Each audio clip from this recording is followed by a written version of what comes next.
동해에서 시추하다가 만약 석유라도 나오는 날에는, 그래서 대한민국이 산유국이 되는 날에는 큰일 난다고 생각하는 당이 민주당인 것입니다. 우리의 원전 기술이 세계 1위가 되면 정말 큰일 난다고 생각하는 자들이 민주당이었던 것입니다. 그래서 민주당은 결심했을지도 모릅니다. 윤 대통령이 이끄는 대한민국을 멈추게 하기로. 그래서 정부를 멈춰 세우고 29차례나 탄핵을 하고 모든 예산을 끊어서 국가 기능이 마비되게 하고, 그래서 윤 대통령을 망가지게 하고 대한민국을 망가지게 하기로 작정하고 덤볐던 것입니다. 윤 대통령은 자신의 목숨을 내놓고 이 나라 대한민국을, 여러분과 나와 우리의 세대를, 미래 세대를 구하고자 하신 겁니다. 이제 우리가 그분을 지켜야 하지 않겠습니까? 그분의 목숨은, 그분이 우리를 위해서 버린 그 목숨은 우리 국민 모두의 목숨이라고 생각하는데 여러분도 동의하십니까?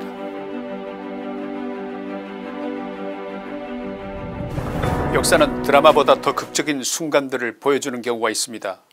더 놀라운 것은 그 역사적 순간들은 때때로 시간과 공간을 초월하여 다른 시간 다른 장소에서 과거 그때와 유사한 일들이 벌어지는 경우도 있습니다. 오늘 저는 두 개의 시공간, 하나는 1970년대 영국, 불만의 겨울로 상징되는 그 암울했던 영국과, 그리고 또 다른 하나는 노동운동을 빙자한 종북 세력이 1980년대부터 지금까지 광화문을 지배해온 우리나라, 이 두 나라에서 일어났던 유사한 일에 관하여 말씀드리고자 합니다. 이 두 역사적 사건은 두 명의 영웅을 만들어냈습니다. 한 명은 영국의 대처 총리, 다른 한 명은 윤석열 대통령입니다. 그때 이 두 사람은 각각 어떤 선택을 했는지 지금부터 그 이야기를 들려드리고자 합니다. 그리고 오늘의 이야기 속에서 민주당과 종북 세력들이 언제부터 어떤 연유로 윤 대통령에 대한 증오심이 자라기 싹트기 시작되었는지, 그리고 언제부터 그것이 극대화되기 시작했는지 그 부분을 파헤쳐 보고자 합니다. 방송에 앞서서 아직도 구독 버튼을 누르지 않으신 제 방송을 듣는 분이 계시다면 이번 기회에 구독 버튼과 좋아요를 눌러주시면 감사하겠습니다. 좋은 방송으로 보답하겠습니다. 1970년대의 영국은 노조가 맘만 먹으면 정권을 바꿀 수 있는 세상이었습니다. 민노총 시위대가 거리를 점령한 것이 일상이던 대한민국과 흡사한 면이 있었습니다. 1970년대 영국에서 노조는 사실상 정부를 능가하는 권력을 휘둘렀습니다. 특히 석탄노조, 탄광노조의 위세는 가히 압도적이었습니다. 탄광노조는 철도노조, 버스노조, 공공기관의 노조 등 다양한 노조들과 연합해서 날이면 날마다 파업을 일삼으며 영국의 정치, 경제, 산업을 마비 상태로 몰고 갔습니다. 영국에서 파업이라고 하는 것은 일상 그 자체였던 것입니다. 노조의 힘이 얼마나 강했는지 요약해드리면 이렇습니다. 첫째, 1974년 에드워드 히스 총리가 이끄는 정부는 노조의 파업으로 무너졌습니다. 둘째, 노동당 윌슨 총리와 켈런 총리가 몰락한 것도 역시 노조의 요구를 감당하지 못한 것이 주 요인이었습니다. 셋째, 1978년부터 79년에 이르는 불만의 겨울이라 불리어지는 총파업은 영국 파업의 역사상 최악이었습니다. 당시 영국 사회 전체가 이 총파업으로 만신창이가 되었는데 쓰레기가 치워지지 않아서 도시 전체는 쓰레기 더미 사이를 걸어다닐 수가 없을 정도였고, 의료 서비스가 완전히 마비돼서 수많은 노인들이 목숨을 잃었습니다. 사실상 국가 전체는 마비 상태였던 것입니다. 노조의 무소불위 권력에 지친 영국 국민들은 드디어 작심을 하고 1979년 총선에서 보수당 마거릿 대처를 선택했습니다. 대처 총리는 다수당의 의석을 바탕으로 강력한 파업 제재 법안을 통과시키면서 철저히 준비된 대응으로 노조의 불법 행위를 제압했습니다. 마거릿 대처는 이렇게 했습니다. 첫째, 법적 대응입니다. 불법 파업으로 손해를 입힌 데 대한 입법적 제재, 노조 지도부의 체포, 노조 재산의 압류 등을 단행했습니다. 둘째, 파업이 일어날 것에 대한 사전 준비를 했습니다. 석탄을 비축하고 노동망을 정비하는 등 총파업에 나설 노동계를 대비한 철저한 계획을 세웠습니다. 시간을 끌면서 승부를 벌여야 했기 때문입니다.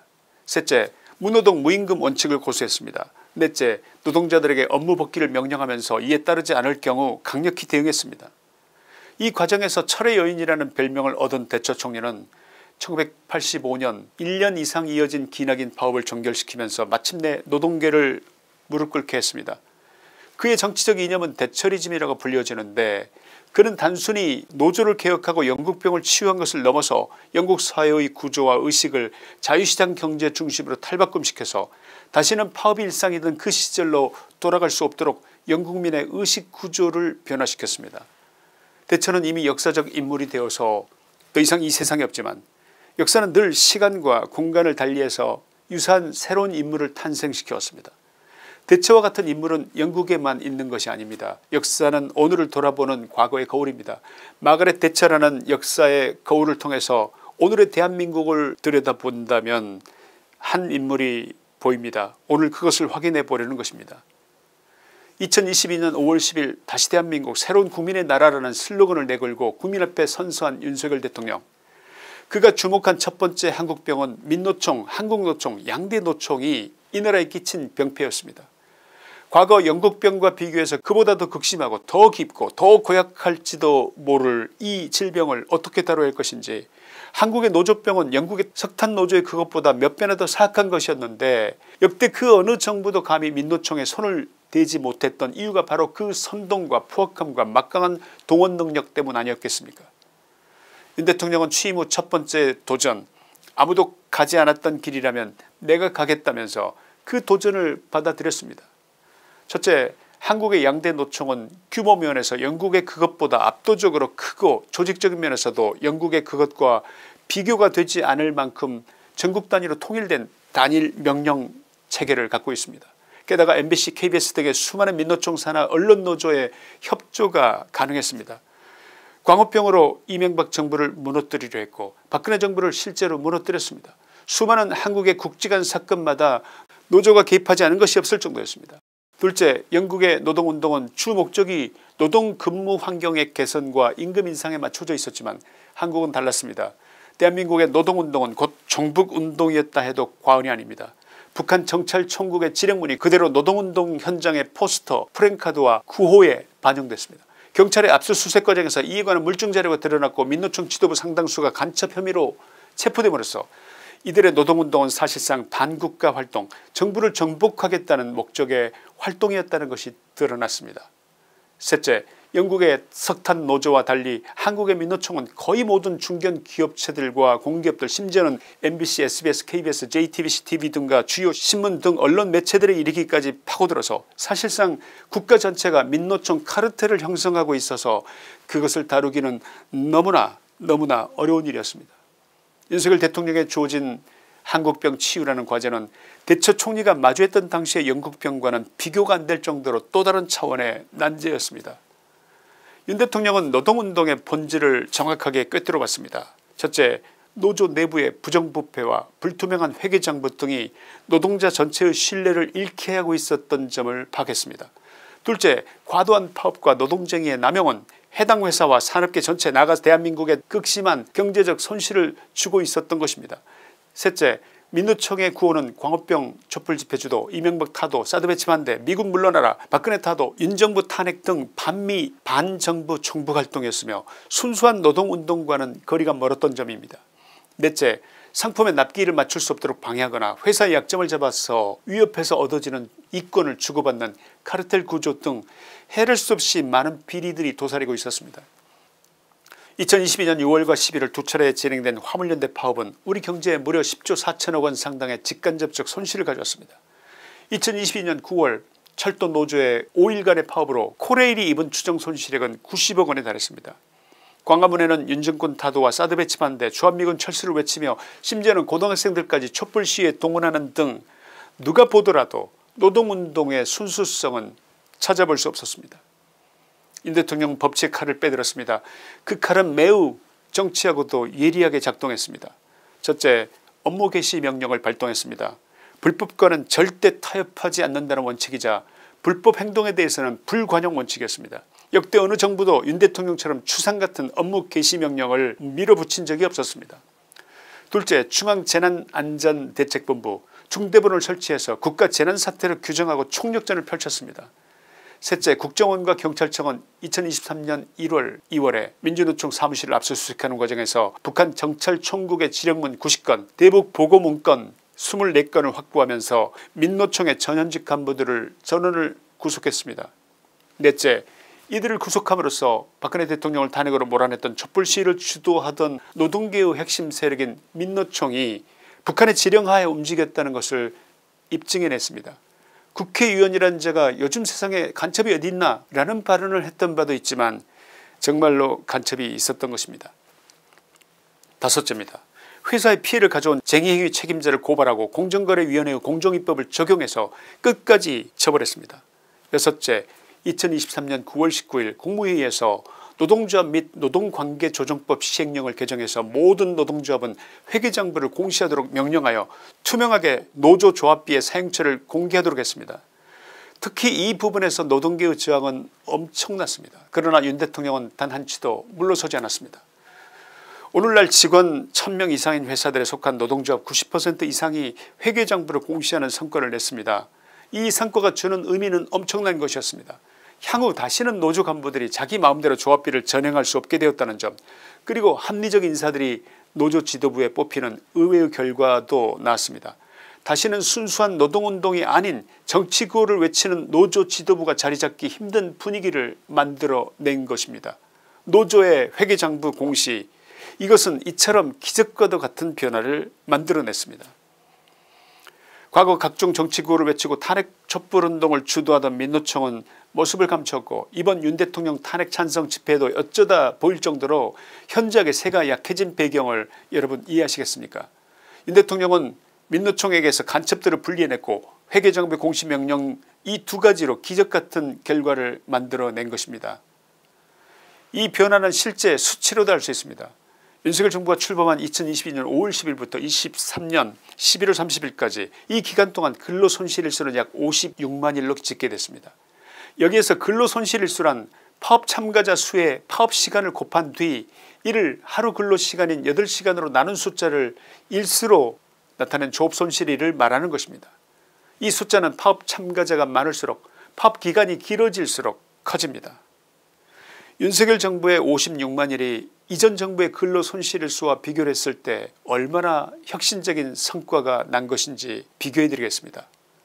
노무현 정부는 같은 기간 동안에 235만 일, 이명박 정부의 경우도 같은 기간 동안에 126만 일, 박근혜 정부는 120만 일, 친노동자 정부를 자처했던 문재인 정부도 약 132만 일인데 윤석열 대통령은 이 같은 기간에 동일한 기간에 56만 일입니다.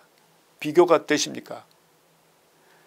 마가렛 대처는 압도적인 다수 의석을 점한 여대 야소의 상태에서 입법을 통해서 탄광노조를 제압하는 게 가능했지만 윤 대통령은 압도적인 여소야대라는 불리한 여건하인데다 민주당이 사사건건 발목을 잡는 상황에서 불법 노조에 대한 제재 법안의 발의는 꿈도 꿀 수 없는 상황에서 이 같은 엄청난 성과를 이루어낸 것입니다.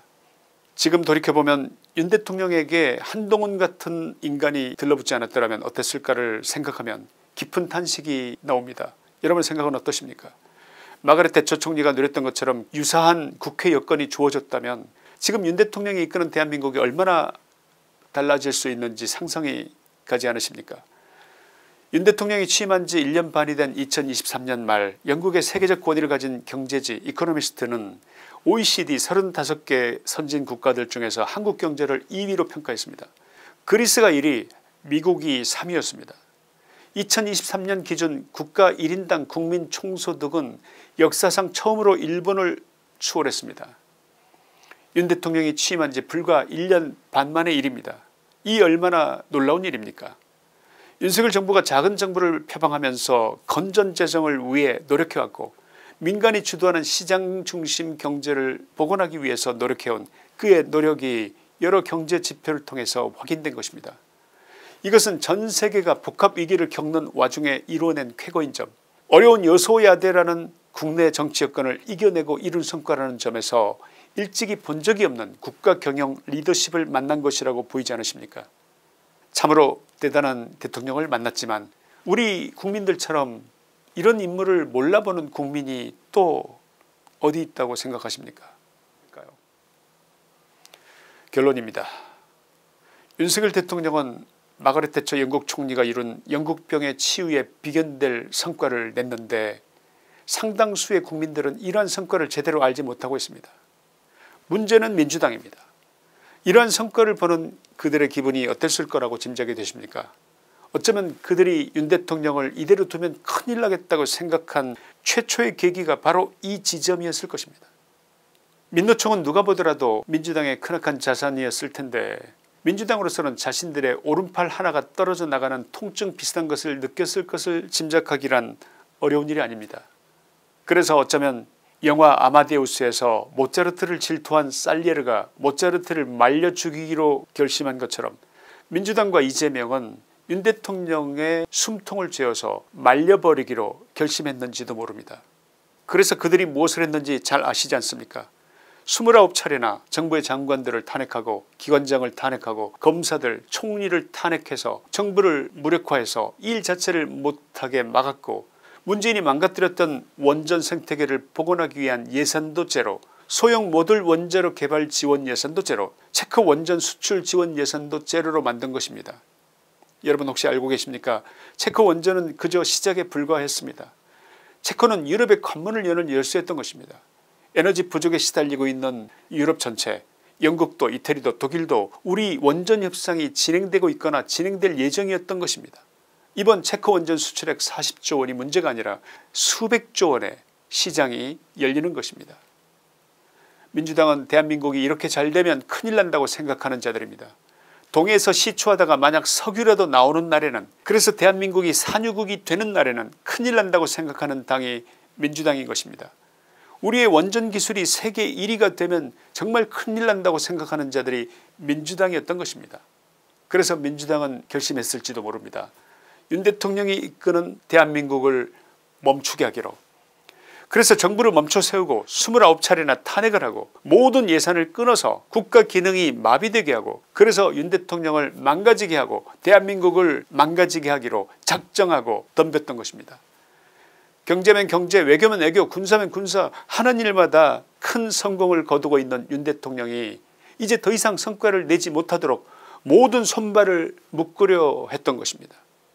그리고 한편으로 국민들을 가스라이팅 했습니다.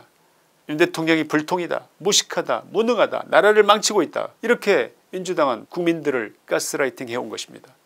심지어는 조중동 신문에 한동훈을 끼워 넣어서 MBC, KBS, JTBC 등 대중매체를 총동원해서 대통령과 김건희 여사를 모욕하고 비아냥거리면서 우파 국민들까지도 가스라이팅을 했던 것입니다.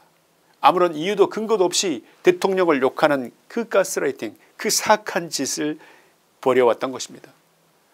이제 절반의 국민들은 민주당과 이재명의 실체에 눈을 떴습니다. 광주 호남의 시민들도 30~40%가 이재명 반대, 윤 대통령 지지로 돌아서는 기적이 일어나고 있습니다.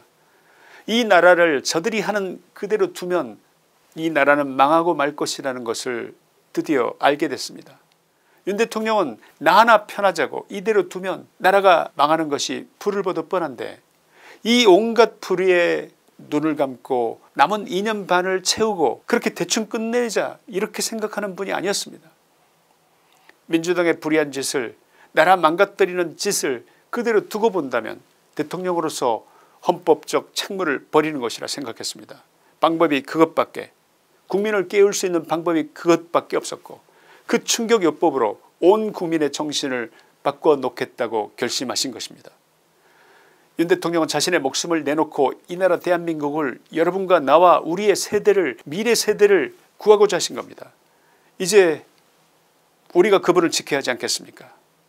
그분의 목숨은, 그분이 우리를 위해서 버린 그 목숨은 우리 국민 모두의 목숨이라고 생각하는데 여러분도 동의하십니까? 김치환의 시사이다였습니다. 감사합니다.